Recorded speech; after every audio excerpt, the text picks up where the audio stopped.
నేడు CM Revanth deputy CM బట్టి విక్రమార్క ఢిల్లీకి బయలుదేరనున్నారు.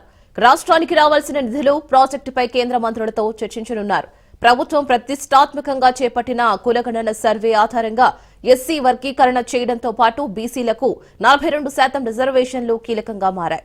బీసీ రిజర్వేషన్ల బిల్లును త్వరలో మొదలయ్యే బడ్జెట్ సమావేశాల్లో అసెంబ్లీలో ప్రవేశపెట్టి ఆమోదముద్ర వేసేందుకు సర్కార్ నిర్ణయం తీసుకుంది.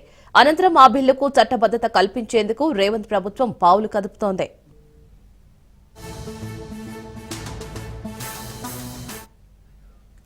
ఈ నెల 10న ప్రారంభం కానున్న పార్లమెంట్ సమావేశాల్లో బిల్లుకు ఆమోదం తెలిపేలా ప్రధాని మోదీ పలువురు కేంద్ర మంత్రులను, ఇతర పార్టీల నేతలను CM Revanth Reddy, deputy CM బట్టి విక్రమార్క కలిసి ప్రత్యేక వినతి చేయనున్నట్లు తెలుస్తోంది.